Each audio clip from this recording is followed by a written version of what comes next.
வணக்கம் நட்புகளே. இன்னைக்கு ஒரு குட்டி கதை. ஒரு ஊரில் ஒரு வயதான மேஸ்திரி ஒருத்தர் இருக்கிறாருங்க.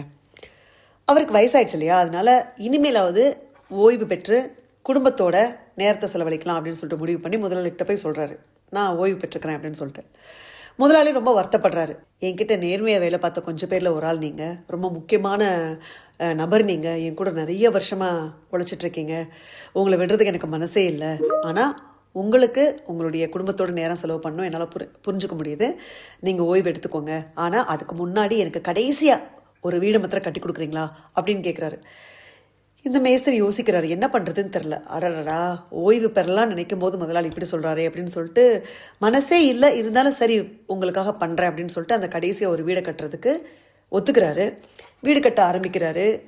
அவரோட முழு மனசை போட்டு அந்த வீடை கட்டலை. ஏனோ தானோன்னு, ஏன்னா கடைசி ப்ராஜெக்ட் இல்லையா, கடைசியாக பார்க்குற வேலை, எப்படி பண்ணால் என்ன சொல்ல போகிறாங்க அப்படின்னு சொல்லிட்டு ஏனோ தானோன்னு இருக்கிற பொருட்கள்லாம் வச்சு ஏதோ ஒரு மாதிரி அந்த வீடை கட்டி முடிச்சிடுறாரு.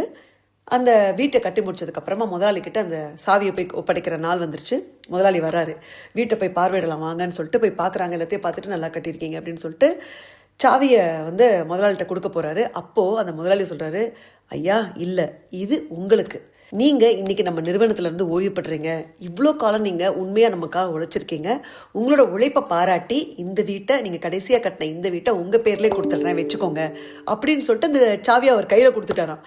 அடடா, நம்மளுக்குன்னு தெரிஞ்சால் என்னென்னமோலாம் போட்டு கட்டியிருக்கலாமே, எப்படி எப்படிலாமோ நம்ம திட்டம் போட்டிருக்கலாமே, விலை மதிப்பு இல்லாத பொருட்கள்லாம் வாங்கி கட்டியிருக்கலாமே, இப்படி பண்ணிட்டேனே அப்படின்னு சொல்லிட்டு ரொம்ப ரொம்ப வருத்தப்பட்டாராம். நம்மள பல பேர் அந்த மேஸ்திரி மாதிரி தான் தெரியுமா. கடைசி மூச்சு இருக்கிற வரைக்கும் உண்மையாக நேர்மையாக உழைச்சோன்னு வச்சுக்கோங்களேன், எது எப்போ நம்மளுக்கு வரும்னு சொல்லவே முடியாது. அதனால் கடைசி வரைக்கும் உண்மையாக நேர்மையாக உழைக்கணும். அவர் அந்த மாதிரி அவருடைய முழு ஈடுபாடு கொடுத்து முழு திறமையை உபயோகப்படுத்தி அந்த வீட்டை கட்டியிருந்தாருன்னா ஒரு அருமையான வீடு இன்றைக்கி அவர் பேரில் இருக்கும். ஏனோ தானோன்னு கட்டின ஒரு வீடு அவர் பேரில் வந்துருச்சு, அவர் தலைமையில் வந்துருச்சு இப்போ, இல்லையா? அப்படி தான் நம்ம வாழ்க்கையிலையுமே நமக்கான வாழ்க்கையை நாம தான் தீர்மானிக்கிறோம் அப்படிங்கிறது புரியாமலேயே நிறைய நேரங்களில் நம்ம திறமைகளில் கொஞ்சத்தை தான் வெளிப்படுத்துவோம். அப்படி நம்ம திறமையால் உருவாக்கப்பட்ட ஒரு சூழ்நிலையில் நம்ம வாழணும் அப்படிங்கிற ஒரு நிலை வரும்போது எவ்வளோ அதிர்ச்சிக்குள்ளாகிறோம். அதாவது நம்ம வாழ்க்கைங்கிற வீட்டுக்கு நாம தான் மேஸ்திரி. அப்படி இருக்கும்போது அந்த வீட்டுக்கு ஒவ்வொரு சுவரையும் நாம தான் எழுப்பணும், ஒவ்வொரு ஜன்னலையும் நாம தான் வைக்கணும், ஒவ்வொரு விஷயங்களையும் புதுசாக நாம தான் பண்ணணும்.